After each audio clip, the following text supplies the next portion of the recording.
नमस्कार. मैत्रेयीमध्ये आपलं स्वागत आहे. मी डॉक्टर आशिष जेतपाळ.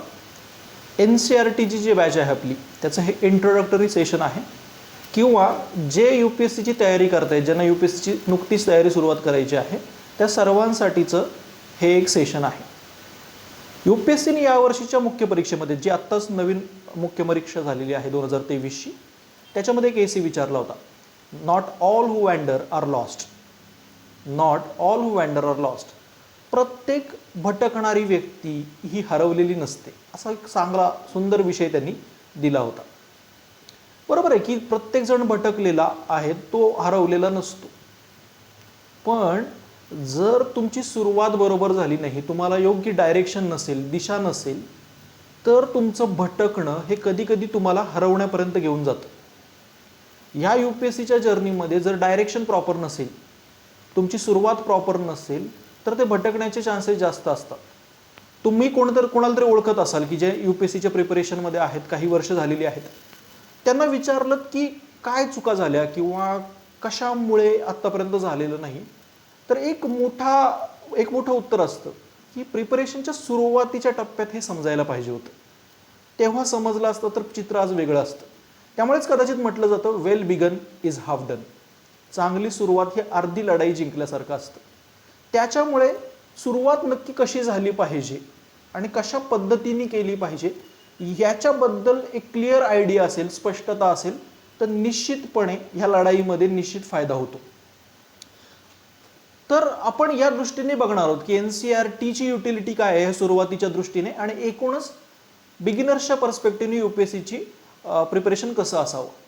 आत्ताच मी म्हटलं की एक मोठा वर्ग असा आहे UPSC प्रिपरेशन आता करतोय, त्यांना आपण सिनियर मेंबर म्हणू शकतो, की ते असं म्हणतात की सुरुवातीला कळलं पाहिजे होतं, रे हे करायचं होतं. आणि दुसरा वर्ग असा एक कॉन्ट्राडिक्टरी आहे की त्यांना आपल्या चुका होत आहेत हेच मान्य नसतं किंवा आपण काहीतरी चुका करतोय हेच मान्य नसतं. म्हणजे 2023च्या UPSCच्या प्रिलिमला ज्या रिॲक्शन होत्या त्या तुम्ही जर बघितल्यात किंवा तुम्ही त्या ऐकल्या असतील तर मोठं की UPSC खूप रँडमली विचारते, UPSC खूपच एकदम ॲबस्ट्रॅक्ट काहीतरी विचारते, UPSC खूपच फॅक्च्युअल झालेली आहे, UPSC कुठून प्रश्न विचारते हेच कळत नाही. थोडक्यात आम्ही खूप प्रिपरेशन केलेली आहे, आमच्या प्रिपरेशनमध्ये काहीच चुका नाही आहे आणि जी काही चुकीचं होतंय, जे काही चुकीचं केलं जातंय ते UPSC कडून केलं जातंय, असा एक दुसरा वर्ग आहे. तर या दोन्हीच्या केसमध्ये थोडा प्रॉब्लेम असा आहे की सुरुवात बरोबर झालेली नाही, जी बेसिक व्हायला पाहिजे होतं ते बरोबर झालेलं नाही. म्हणजे 2023च्या प्रिलिमच्या मधले काही प्रश्नांची PDF आपण आपल्या टेलिग्राम चॅनलवरती थोड्या वेळापूर्वी शेअर केलेली आहे आणि 2022चे पण काही प्रश्न शेअर केलेले आहेत. तर त्याच्यामध्ये आर्ट अँड कल्चर हा जो विषय जो खूप अवघड मानला जातो की त्याच्यात UPSC नक्की कुठून प्रश्न विचारते हेच लोकांना ट्रेस होत नाहीये, सोर्सच कळत नाहीये आणि त्याच्यामुळे एक आर्ट अँड कल्चरची भीती निर्माण झालेली आहे. तर मी तुम्हाला आर्ट अँड कल्चरचेच प्रश्न दाखवलेत की जे डायरेक्ट NCERT मधून आलेत. यावर्षी 2023च्या प्रिलिममध्ये धान्य कटक नावाची एक प्लेस आली होती. ती कुठे आहे आणि कशा संदर्भात आहे असं विचारलं होतं. तर धान्य Cuttack is directly mention in your 7th standard NCERT. 7वीच्या NCERT मध्ये धान्य कटक ही प्लेस स्पेसिफिकली आणि एक्सप्लिसिटली मॅपमध्ये तिथं मेन्शन आहे. किंवा वॉल्टर इलाइट हा कोण आहे, कशाच्या संबंधित आहे असा एक प्रश्न 2023च्या प्रिलिममध्ये होता. तर वॉल्टर इलाइट हा सुद्धा 12वीच्या NCERT मध्ये डायरेक्टली मेन्शन असलेला व्यक्ती आहे. त्याच्यावरती उलट पानभर अशी इन्फॉर्मेशन आहे की वॉल्टर इलाइटनी काय काम केलं होतं, अमरावतीच्या आर्किओलॉजीच्या संदर्भात त्याचं योगदान काय आहे, इलेट मार्बल कशाला म्हटलं जातं, असं NCERT मध्ये पानभर दिलेलं आहे. पण मग ही जी पायाभूत बुक पुस्तकं आहेत, बेसिक रेफरन्स बुक्स आहेत, त्याच्यावरच माझा कंट्रोल नसतो, तेच मी चांगले केलेले नसतात आणि मग काय होतं की दुसऱ्या कुठल्या तरी सोर्सच्या मागे मी पळत जातो आणि नंतर मग ही परीक्षा अवघड वाटू लागते. पेपर अवघड होतं हे मान्य आहे, परंतु हा जो रिस्पॉन्स आहे किंवा रिॲक्शन पेपरला दिलेली आहे ती चुकीची होती. जर आपण बेसिक रेफरन्स बुक चांगले केलेले असतील तर अशा परीक्षांना टॅकल करणं, त्यांना सामोरे जाणं, कारण स्ट्रॉंग फाउंडेशन असणं गरजेचं असतं. त्या दृष्टीने तुम्हाला NCERT महत्त्वाचे आहे. म्हणजे मी प्रत्येक बॅचला सांगतो, आतापर्यंत 6 बॅचेस आहेत NCERTच्या मी घेतलेल्या, ही 7वी बॅच असेल आपल्या मैत्रेयीमध्ये की जी आपण NCERTची घेतो. तर UPSC प्रिपरेशनमध्ये मी प्रत्येक वेळेला NCERT बॅचच्या मुलांना सांगतो किंबहुना दुसऱ्या बॅचेसमधल्या पण की पायऱ्या मिस करू नका. तुम्हाला माहीत असलं पाहिजे मी आता कुठल्या पायरीवरती आहे प्रिपरेशनच्या आणि त्याच्यानंतर पुढचं पाऊल टाकणं गरजेचं आहे. म्हणजे मी जस्ट प्रिपरेशनला सुरुवात करतोय आणि कोणतरी दादा, कोणतरी शिक्षक, कोणतरी युट्यूबचं चॅनल ऐकतोय आणि त्याच्यावरती सांगतोय की मी आतापासून काय करणार, हिंदू वाचायला सुरुवात करणार आहे, मी आतापासून इंडियन एक्सप्रेस वाचायला सुरुवात करणार आहे. पण आरबीआय रेपो रेट वाढवतं, आरबीआय रेपो रेट कमी करतं, याचा अर्थ काय? बेसिकली रेपो रेट म्हणजे काय, इन्फ्लेशन भाववाढ नियंत्रण करणं म्हणजे काय, हे कन्सेप्ट बेसिक माहीतच नसेल तर मला त्या न्यूजपेपर वाचण्याचा काही फायदाच नाहीये, किंवा त्याच्यातून जे घ्यायचं आहे यूपीएससी प्रिपरेशनसाठी ते मी घेऊ शकणार नाही. त्याच्यामुळे जर मला ह्या सगळ्या प्रिपरेशनच्या म्हणजे थोडक्यात काय आहे की तुम्हाला कळलं पाहिजे की तुम्ही आता प्रिपरेशनच्या कोणत्या टप्प्यावरती आहात. जस्ट सुरुवात करताय तर एनसीईआरटी पासून सुरुवात करणं खूप गरजेचं आहे. पायऱ्या मिस नाही करणं, असा साधा संदेश मला तुम्हाला द्यायचा आहे. वाय एनसीईआरटी याच्या बाबतीत बोलताना की एनसीईआरटी का केल्या पाहिजेत, म्हणजे साधा प्रश्न तुम्ही मला विचारू शकता ना की एनसीईआरटी बॅच तुम्ही लॉन्च करताय, यूपीएससीची बेसिक रिक्वायरमेंटच आहे की ग्रॅज्युएशन झालं पाहिजे. तुम्ही पदवीधर असाल तर यूपीएससीची परीक्षा देऊ शकता. थोडक्यात पदवी झालेले व्यक्ती आहेत, किमान 12वी ते 3 वर्ष आम्ही अभ्यास केलेला आहे. आणि तुम्ही मला परत सांगता एक 6वीची एनसीईआरटी वाचा, 7वीची एनसीईआरटी वाचा. आत्ताच तुम्ही म्हटले की 7वीच्या एनसीईआरटीतून प्रश्न आले, तर हा आमचा अपमान आहे का? आम्ही आधीच अभ्यास केलेला आहे, शाळेत एवढा अभ्यास केला, ग्रॅज्युएशनमध्ये अभ्यास केला, तर मग कशाला वाचायला सांगताय? असं वाटतं का तुम्हाला की हा अपमान आहे?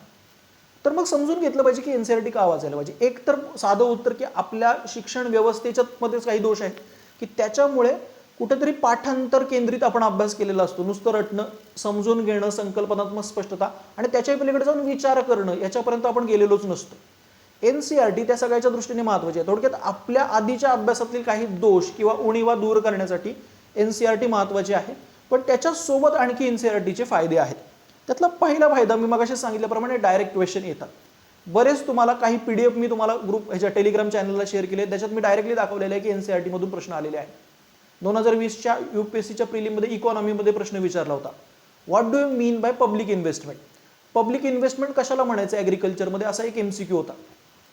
बऱ्याच लोकांनी तो प्रश्न चुकवला होता. आता इन्व्हेस्टमेंट म्हटलं की आपल्याला काय वाटतं, कशाला इन्व्हेस्टमेंट म्हणायचं, तर मी कुठेही पैसा गुंतवला तर त्याला इन्व्हेस्टमेंट म्हणतात, असं एक कॉमन हे आहे.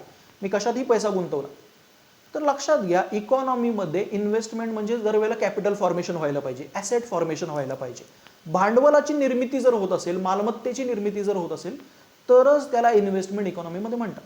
साधं मी तुम्हाला विचारलं की तुमच्या आई वडील जे तुमच्या शिक्षणामध्ये खर्च करतायत त्याला इन्व्हेस्टमेंट म्हणायचं का इकॉनॉमीमध्ये? जर मी म्हणतो की भांडवल तयार होतंय तरच त्याला इन्व्हेस्टमेंट म्हणायचं, तर हो, ह्युमन कॅपिटल फॉर्मेशनसाठी आपण ते इन्व्हेस्टमेंट करतोय. मानवी भांडवल निर्माण करायचं आहे ना, मानवी संसाधन आहोत आपण, त्याच्यात जर आपण शिक्षणामध्ये इन्व्हेस्टमेंट केली तर त्याच्यातून मानवी भांडवल निर्माण होणार आहे. तर तुमच्या 12वीच्या मॅक्रो इकॉनॉमिक एनसीईआरटीमध्ये डायरेक्टली एक वाक्य आहे, economics investment in economic sense is always a capital formation. Investment in economic sense is always a capital formation. जर मला हे माहीत असेल, जर याच्यावरती माझा कंट्रोल असेल तर तो प्रश्न मी लगेच थेटपणे सोडवू शकतो. असे बरेच प्रश्न दाखवतात की डायरेक्टली एनसीईआरटी मधून येतात. तुम्हाला कोणी म्हटलं की नाही येत तर त्यांनी तेवढी एनसीईआरटीचा रिगरसली अभ्यास केलेला नाहीये. कुणीही काही सांगू, तुम्हाला सांगितल्याप्रमाणे पायरी मिस करायची नाही, एनसीईआरटी केली पाहिजे. दुसरं, सध्याच्या परिप्रेक्षामध्ये प्रेझेंट कंटेक्स्टमध्ये एनसीईआरटीचं इम्पॉर्टन्स समजून घेणं गरजेचं आहे. What is importance of NCERT in present context. आत्ताच्या एजला इन्फोडेमिकचं एज म्हटलं जातं. माहिती, खूप भरमसाठ माहिती आपल्यासमोर सतत आढळत असते. इंटरनेटनी जी इन्फॉर्मेशन असिमेट्री होती, माहितीचा असमतोल होता, तो काही अंशी कमी केलेला आहे. आता सर्वांपर्यंत माहिती पोचलेली आहे आणि ती बऱ्याच प्रमाणात पोचलेली आहे. अशा वेळेला माझ्याकडे माहिती असणं ही काही क्रिटिकल ॲबिलिटी नाही. म्हणजे 21व्या शतकामध्ये माझ्याकडे मला खूप जास्त माहिती आहे म्हणून कोणीतरी माझं सिलेक्शन करावं तर तो काही क्रायटेरिया नाही. म्हणजे साधं हे उदाहरण पण मी परत आपल्या बॅचेसमध्ये देत असतो की समजा तुम्हाला तामिळनाडूचं एखाद्या जिल्ह्यातील जिल्हाधिकारी म्हणून नियुक्त करायचं असेल तर तिथं नारळ पाणी विकणारा व्यक्ती पण तुमच्यापेक्षा अधिक जाणतो तामिळनाडूबद्दल, मग तुम्हाला का निवडायचं? कारण त्याच्याकडे माहिती आहे. पण त्या माहितीच्या वरती प्रक्रिया करणं, त्याच्यावर चिकित्सक विचार करणं, क्रिटिकल थिंकिंग करणं, मल्टी डायमेन्शनल थिंकिंग करणं हे तुम्हाला जमणार आहे. सध्याच्या जगातला सगळ्यात मोठा प्रॉब्लेम आपल्याला वाटतं कंटेंट कंटेंट कंटेंट. मग टॉपर्स कॉपी किंवा टॉपर्स बुकलेट, बुकची लिस्ट वाचली, तेच जर बुक केले तरी बाकीच्यांना यश का मिळत नाही याचा विचार करा. कारण त्या मटेरियलवरती प्रोसेसिंग करणं गरजेचं असतं. ते कसं करायचं हे एनसीईआरटी बॅचमधून किंवा एनसीईआरटीतून समजून घेता येतं. See NCERT is UPSC is beyond content. फक्त कंटेंट असेल म्हणून तुम्ही यूपीएससी क्लिअर होईल असं होणार नाही. तसं असतं तर मग दिल्लीतले सगळे झेरॉक्सवाले आता आय एस असते, पुण्यामधले झेरॉक्सवाले आय एस झाले असते. त्यांच्याकडे कंटेंट आहे ना, तेच विकतायत तुम्हाला. पण का नाही होऊ शकत? कारण ते त्याच्यावरती प्रक्रिया करू शकत नाहीत. थोडक्यात सुरुवातीच्या स्टेजला एनसीआरटी करताना फक्त जर तुम्ही कंटेंटवरती फोकस असाल तुमचा, की मला एनसीआरटीतून काही फॅक्ट्स जमा करायचे आहेत, कंटेंट जमा करायचं आहे, तर परत एकदा तुम्ही एका रॉंग डायरेक्शनमधून जाताय. एनसीआरटी करायची म्हणजे काय, तर त्यातून तुमचे काही स्किल इन्हान्स झाले पाहिजेत. आन्सर रायटिंग स्किल असेल, थिंकिंग स्किल असेल, एखाद्या विषयावरती विचार कसा करायचा. आणि आत्ताचे नवीन एनसीआरटी बघा, ते तुम्हाला सतत प्रश्न विचारतात, ते सतत तुमच्याशी संवाद साधतात. हे का? कारण 21व्या शतकाची ॲबिलिटीज ती आहे, किंवा ज्या अपेक्षित ॲबिलिटी आहेत त्या ह्याच आहेत की तुम्हाला क्रिटिकल थिंकिंग करता आलं पाहिजे. त्यानंतर आणखी काही गोष्टी लक्षात घेतल्या पाहिजेत. म्हणजे 21व्या शतकाच्या पर्स्पेक्टिव्हने एक पुस्तक आहे, एक थिंकर आहे ज्यांनी लिहिलेलं आहे, स्कॉलर मानला जातो महत्त्वाचा, युवल नोआ हरारी. त्याचं एक पुस्तक आहे 21st lesson for 21st century. 21व्या शतकासाठी 21 धडे, असं त्याचं मराठी ट्रान्सलेशन पण झालेलं आहे. त्याच्या प्रिफेसमध्ये, प्रस्तावनेच पुस्तकाच्या तो म्हणतो, see in this age of infodemic, ज्या इन्फोडेमिकच्या एजमध्ये the critical ability required is that of clarity. कोणती मला ॲबिलिटी क्रिटिकल लागणार आहे या काळामध्ये, तर ती असणार आहे क्लिअरिटीची, स्पष्टता. माझ्याकडे कंटेंटपेक्षा माझ्याकडे ती स्पष्टता आहे का? तर मगाशी सांगितल्याप्रमाणे जे सिनियर मेंबर आहेत त्यांच्यामध्ये की अरे हा प्रश्न कुठून आला घोळ होतो, कारण की आपल्या कंटेंटवरती तेवढा कंट्रोलच नसतो आणि त्यामुळे ती क्लिअरिटीच नसते. आपल्याला एनसीआरटी करता करता काय करायचं आहे, तर ते स्किल इन्हान्स करता करता माझ्या प्रिपरेशनमध्ये क्लिअर आयडिया असणं, की मला ह्या गोष्टी माहिती आहेत आणि त्या क्लिअर असणं गरजेचं आहे. तर त्यावरती पण काम केलं पाहिजे. एनसीआरटीचं जे नॅरेशन आहे, स्टाईल ऑफ रायटिंग आहे, त्या प्रकारे आपल्याला लिहिता येते काय? सुरुवातीच्या स्टेजला तुम्हाला नाही जमणार तसं लिखाण करायला.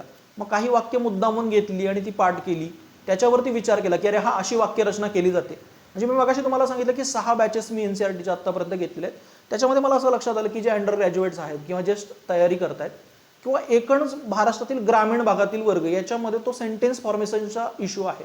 वाक्यरचना तितकी चांगली केली जात नाही. लक्षात घ्या, आपण भारतात राहतो आणि आपल्याला ऑल ओव्हर इंडियामधल्या बऱ्याच कॉम्पिटिटरशी कम्पीट करायचं आहे. त्यावेळेला तुमच्या लँग्वेजवरती तुम्हाला जज केलं जाणार आहे. तुमची लँग्वेज किती आहे हे नक्कीच तुमचा क्रिटिकल असणार. आपण पण जज करताना कशावरती करतो लोकांना, तर लँग्वेजवरतूनच जज करतो.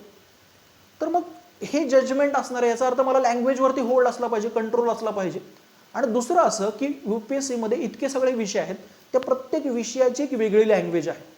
पॉलिटीची वेगळी लँग्वेज आहे, इकॉनॉमीची वेगळी लँग्वेज आहे, सोसायटीची वेगळी लँग्वेज आहे. ती लँग्वेज इंटरनलाइज करणं ही सुद्धा गरजेचं आहे. तर माझं लँग्विस्टिक स्किल इन्हान्स करणं आणि प्रत्येक विषयाच्या नुसार लँग्वेज इंटरनलाइज करणं, यासाठी सुद्धा तुम्हाला काय मदत करणार आहे? एनसीआरटी मदत करणार आहे. आणखी एक महत्त्वाचं वैशिष्ट्य, त्याच्यामुळे सुद्धा एनसीआरटी चूज केली पाहिजे, because it is a state authority. राज्यांनी एक आदिसत्तेने लिहिलेली पुस्तकं आहेत, ती शासनाची पुस्तकं आहेत.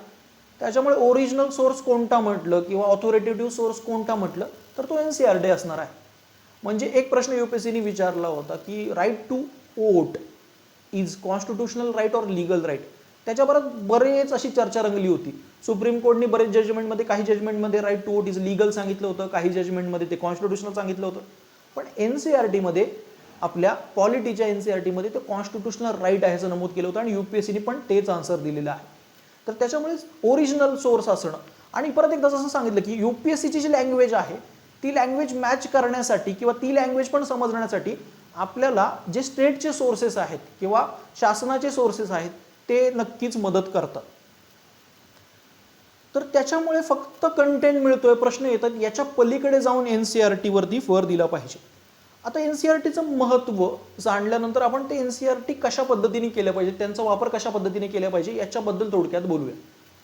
तर एक तर सुरुवातीच्या स्टेजमध्ये तुम्ही नुकतीच सुरुवात करताय प्रिपरेशनची आणि वाचायला सुरुवात केलं आणि तुम्ही म्हटलात की यूपीएससीच्या पर्स्पेक्टिव्हने मी वाचतो, तर ते लगेच जमणार नाहीये.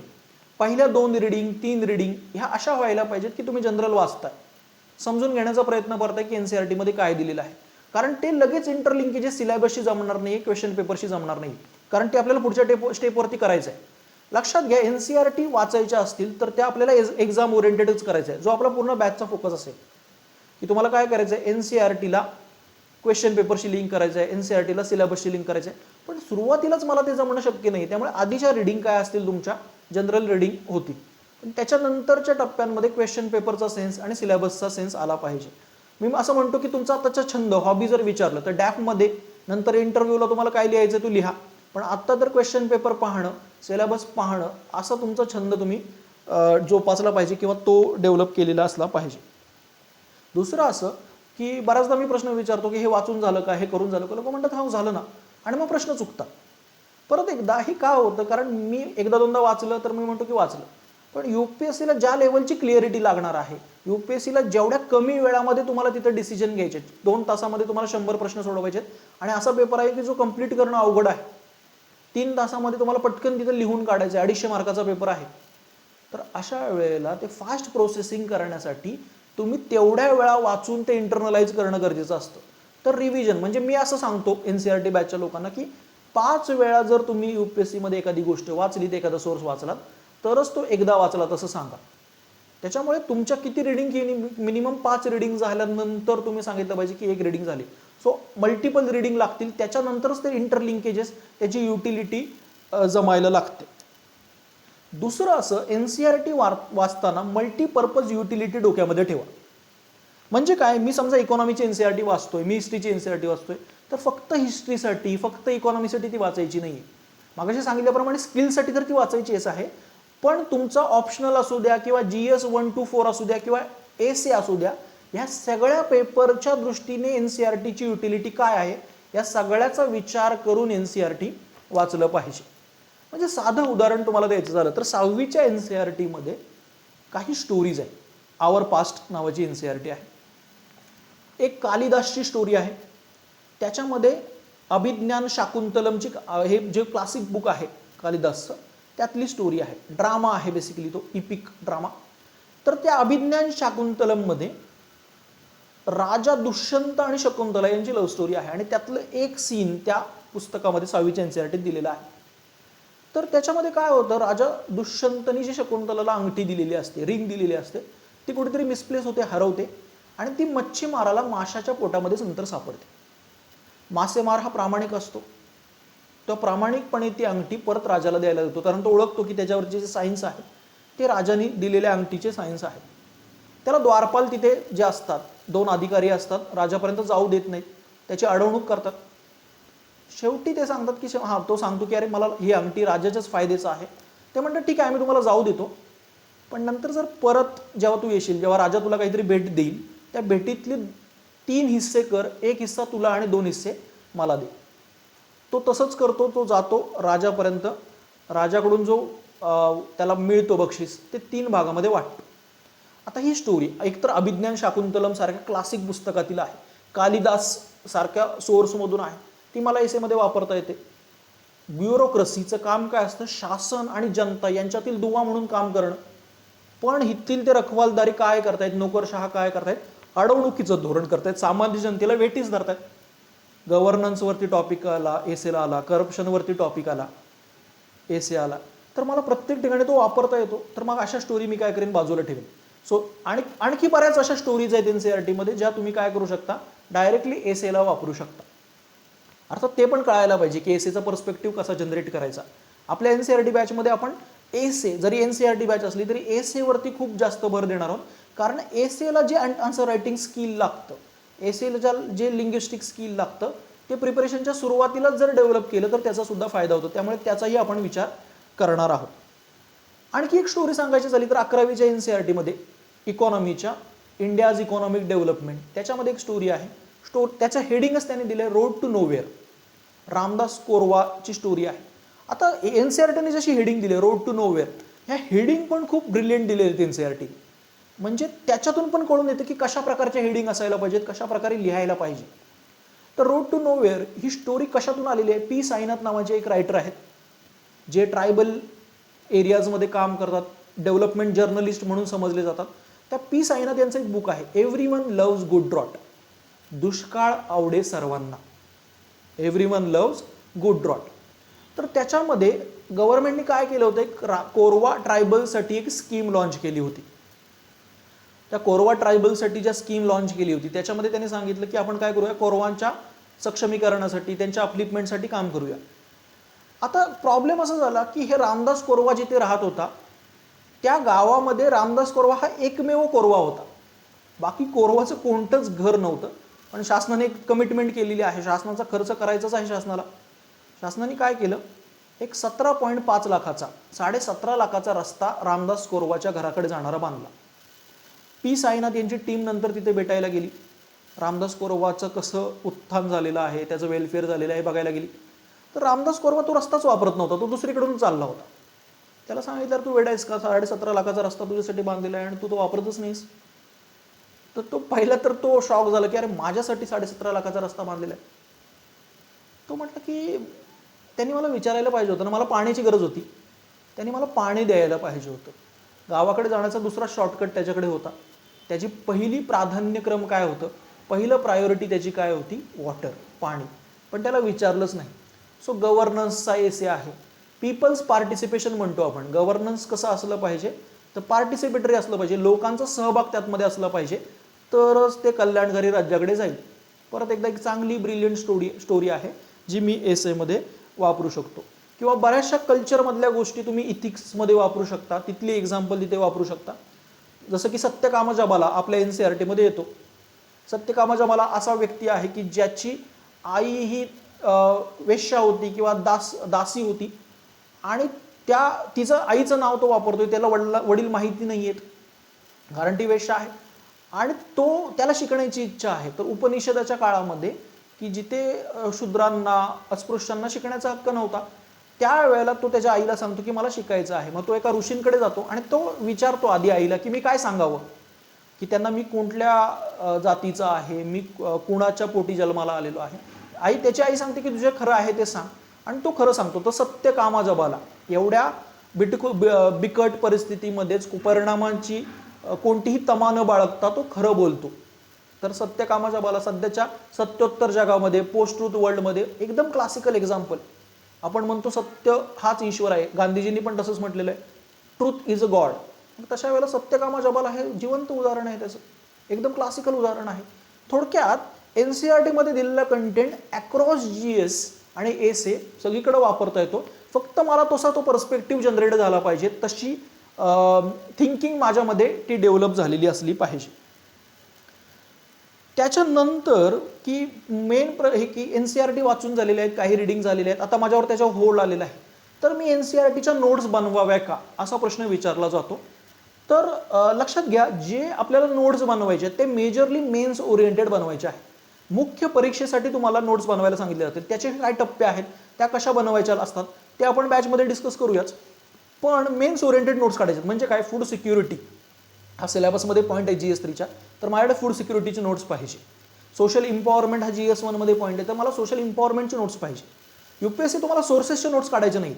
मी लक्ष्मीकांतची नोट्स काढली, मी NCERTची नोट्स काढली, तर त्याला काही उपयोग नाही, कारण मला सिलेबस पॉईंट वाईज नोट्स काढायचे आहेत. पण प्रिपरेशनच्या सुरुवातीच्या टप्प्यांमध्येच तशा source driven notes, source oriented notes काढणं शक्य होत नाही किंवा ते अवघड असतं. त्यावेळेला मी काय सजेस्ट करतो की काही NCERT, जसं की आता इकॉनॉमीपासून आपण सुरुवात करणार आहोत, तर 9वी 10वी 11वीच्या NCERTच्या नोट्स तुम्ही काढायला सुरुवात करा, जेणेकरून तुम्हाला कळेल की UPSC ओरिएंटेड मला नोट्स काढता येत आहेत का. एकदा ते कौशल्य जमलं, अरे ह्या टॉपिक बुक वाईज मला नोट्स जमल्या, तर नंतर आपण टॉपिक वाईज काढू शकतो. तर सुरुवातीला काही NCERTच्या ज्या महत्त्वाच्या आहेत आणि माझ्या प्रिपरेशनच्या सुरुवातीच्या लेवलला मला नोट्स मेकिंगचं स्किल पण डेव्हलप करायचं आहे, त्याच्यासाठी त्या नोट्स काढल्या पाहिजेत. पण अल्टिमेटली ते कंटेंट पण तुमचं कुठे जाईल, जे मेन टॉपिक आहेत त्याच्या अंडर जाईल. पण आधी सुरुवातीच्या टप्प्यात तुम्ही नक्की नोट्स याच्या काढू शकता. त्या काढण्यानंतर आपल्या बॅचमध्ये आपण त्या चेक पण करून घेतो की तुम्ही बरोबर काढत आहे का, त्याच्यामध्ये काही सुधारणा असल्या पाहिजेत का, तर त्याच्यावरती पण आपला भर असेल. नंतरचा प्रश्न करंट अफेअर्स, हा खूप मोठा आस्पेक्ट आहे. म्हणजे UPSC करायचं म्हणजे करंट अफेअर्स, UPSC म्हणजे ह्या आकाशाखालचं आकाशावरचं सगळंच काही विचारलं जातं असा एक समज आहे किंवा असं बोललं जातं. UPSC म्हणजे करंट अफेअर्स असं सांगितलं जातं. UPSCच्या प्रिपरेशनमध्ये करंट अफेअर्सचा मोठा रोल आहे, हे नक्की आहे, निर्विवाद आहे. पण करंट अफेअर मगाशी सांगितल्याप्रमाणे मला कळायचं असेल तर माझं आधी बेसिक झालेलं असलं पाहिजे. त्यामुळे सुरुवातीला बेसिकवरती फोकस करा. तुम्हाला कितीही कोणी सांगू, सुरुवातीला त्या करंट अफेअरच्या सोर्सेसच्या ट्रॅपमध्ये फसू नका. करंट अफेअर समजा तुम्हाला वाचायचंच आहे, न्यूजपेपर वाचायचं आहे, मला तेवढा माझ्याकडे स्पेस आहे टाईमचा, मला तेवढा वेळ मिळतोय, तर तुम्ही काय करू शकता, न्यूजपेपर रिडिंगचं स्किल इन्हान्स करू शकता. म्हणजे न्यूजपेपरमधला एखादा इश्यू मला समजतोय का, किंवा न्यूजपेपरमधल्या ज्या UPSC ओरिएंटेड न्यूज आहेत त्या आयडेंटिफाय मला करता येतात का याचा विचार करा. नाहीतर काय करायला पाहिजे, 1 महिना रिडिंग झालं NCERTचं, तर NCERT मध्ये वाचलेले टॉपिक्सवर जर करंट अफेअरमध्ये कोणतं आर्टिकल आलं असेल तर ते वाचून मला समजून घेतलं पाहिजे. किंवा मी असं सजेस्ट करतो की समजा खूपच कमी वेळ आहे सुरुवातीला प्रिपरेशनमध्ये, तुम्हाला तेवढा वेळ मिळत नाहीये, तर परत एकदा न्यूजपेपर रिडिंगचं स्किल इन्हान्स करायचं आहे म्हणून काय करा, एक न्यूजपेपर घ्या. मी अंडर ग्रॅज्युएट आहे, मला फार वेळ मिळत नाही, NCERTच मी फक्त करू शकतो. एक न्यूजपेपर घ्या, तो आठवडाभर वाचा, त्यातले 2-2 पेज डिवाइड करून आठवडाभर वाचा, त्यातले नोट्स टिक करा की ह्या न्यूज महत्त्वाच्या आहेत, त्या दाखवा आम्हाला की ह्या बरोबर मी आयडेंटिफाय केल्या का, जेणेकरून आपल्याला कळेल की तुम्ही बरोबर न्यूज आयडेंटिफाय करताय का, तुम्हाला ते समजतं का. एकदा ते कळायला लागलं, एक न्यूजपेपर परत परत रेडी करायला लागले की नंतर प्रिपरेशनच्या टप्प्यांवरती आपण न्यूजपेपरच्या नोट्सवरती बोलू शकतो. न्यूजपेपर मेन्सच्या ओरिएंटेड कसा वाचायचा, प्रिलिम ओरिएंटेड कसा वाचायचा याच्यावरती बोलू शकतो. पण सुरुवातीच्या टप्प्यामध्ये तरी ॲटलिस्ट बेसिक चांगलं झाले पर्यंत तुम्ही फार न्यूजपेपरचा, करंट अफेअरचा विचार करू शकत नाही. जे काही सुरुवातीला करंट अफेअरच्या न्यूज तुम्हाला वाचायला लागतील त्या बॅचमध्ये तुम्हाला काही आर्टिकल शेअर करून त्याच्यातून काय एक्स्ट्रॅक्ट करायचं हे तुम्हाला शिकवलं जाईल. नंतर पुढचा प्रश्न की कोणकोणत्या NCERT वाचल्या पाहिजेत. तर ऑलमोस्ट सगळ्याच NCERT आपल्याला UPSC ओरिएंटेड युटिलिटीच्या आहेत, पण मग त्याच्यातच काही प्रायोरिटाईज करायच्या झाल्या किंवा खूप चांगल्या आहेत, तर मी एक जस्ट ब्रीफली तुम्हाला सांगतो की कोणत्या कोणत्या NCERT महत्त्वाच्या आहेत. तर हिस्ट्रीच्या ज्या न्यू NCERT आहेत, लक्षात घ्या हिस्ट्रीमध्ये 2 गोष्टी आहेत, न्यू NCERT आणि ओल्ड NCERT. खूप चर्चा केली जाते कोणती वाचल्या पाहिजेत. तर प्रिपरेशनच्या सुरुवातीच्या टप्प्याला आणि एक तर दोन्ही युटिलिटीच्या आहेत, म्हणजे ओल्ड NCERT पण महत्त्वाचे आहेत, नवीन NCERT पण महत्त्वाचे आहेत. पण सध्याच्या परीक्षेचे ट्रेंड बघितले तर नवीन NCERT जास्त महत्त्वाच्या आहेत.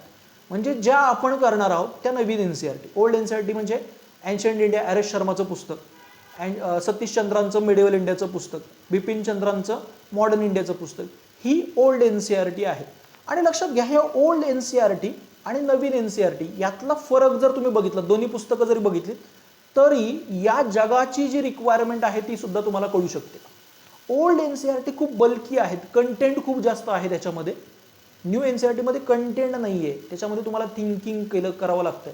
खूप कमी कंटेंट आहे पण त्याच्या बेसिसवरती तुम्हाला विचार करायला लावलेला आहे. सध्याची कंडिशनची, सध्याच्या जगाची रिक्वायरमेंट पण तीच आहे. तुम्हाला तुमच्या समोर जे आहे त्याच्यावरती तुम्हाला विचार करता येतोय का हे तपासलं जाणार आहे किंवा याच्यावरती विचार केला जाणार आहे. तर ज्या हिस्ट्रीच्या NCERT आहेत तर 6वी, 7वी आणि 8वी या NCERT अनुक्रमे एन्शंट इंडिया, मेडिएवल इंडिया आणि मॉडर्न इंडियाच्या आहेत. तर 6वीची NCERT आणि 12वीचा फर्स्ट पार्ट NCERTचा वाचला पाहिजे, कारण 6वीची NCERT आणि 12वीचा फर्स्ट पार्ट NCERTचा एन्शंट इंडियाचा आहे. 7वी आणि 12वीचा सेकंड पार्ट सोबत वाचला पाहिजे कारण तो मेडिएवल इंडियाचा आहे.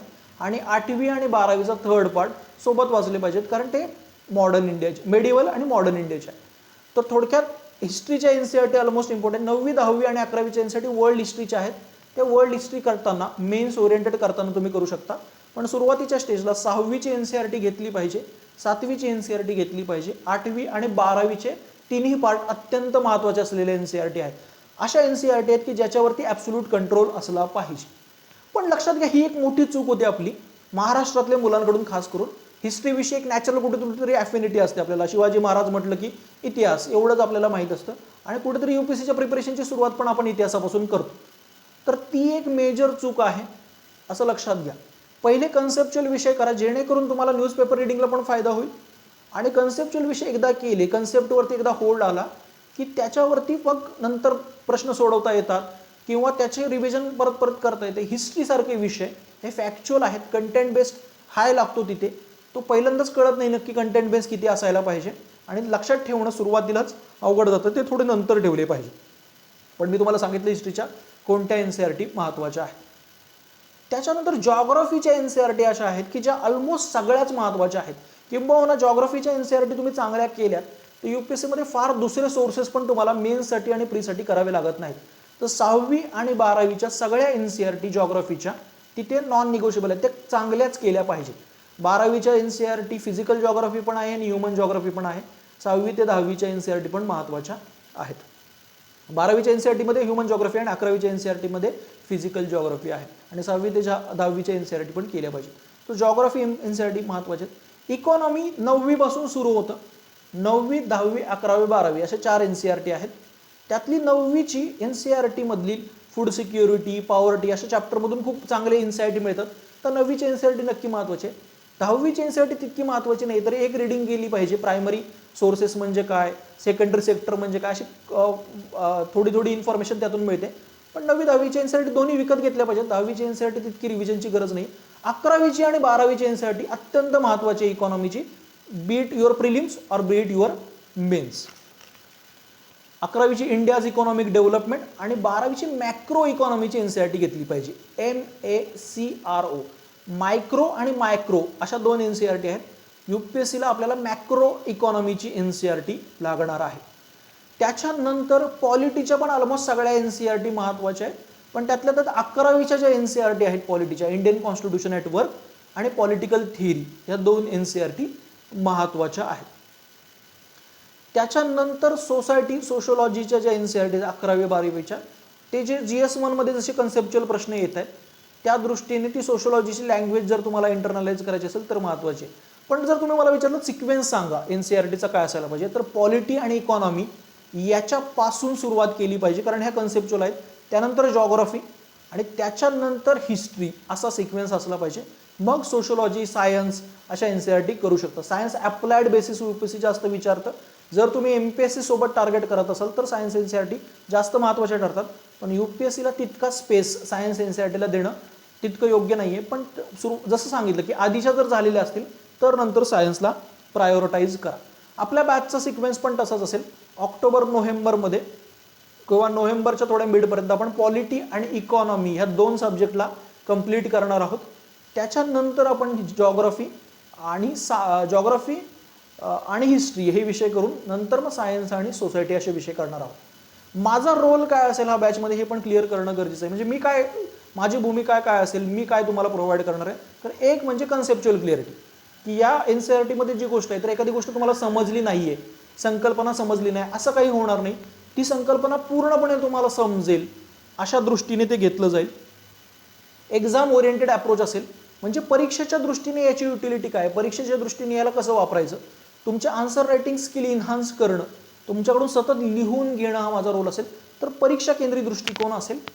त्याच्यानंतर तुम्ही ज्या प्रिपरेशनच्या स्टेजला आहात किंवा तुम्ही ज्या ग्रॅज्युएशनच्या स्टेजला आहात, अंडर ग्रॅज्युएट नुसती सुरुवात केली, तुमचं अटेम्प्ट कधी आहे, याच्यानुसार कस्टमाइज प्लॅन प्रोव्हाइड करणं, कस्टमाइज डायरेक्शन प्रोव्हाइड करणं हा माझा रोल असेल. वन साईज फिट ऑल हा अप्रोच आपला नसणार आहे.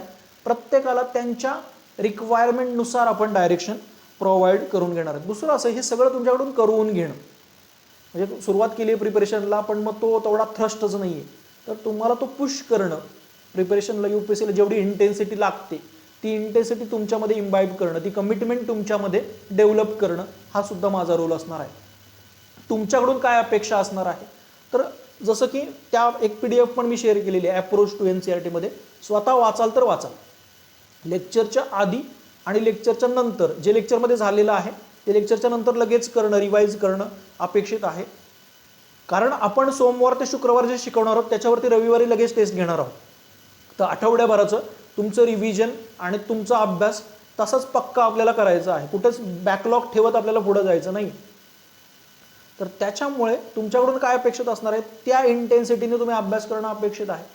जे सांगितले की एखादी गोष्ट त्यावेळेला सांगितलेली असेल की हे करा, हे लिहा, हे जमा करा, तर ते मुद्दामून तुमच्या कंटेक्स्टमध्ये किंवा तुमच्याकडून काहीतरी अपेक्षित आहे आपल्याला ते डेव्हलप करणं म्हणून सांगितलं जातं.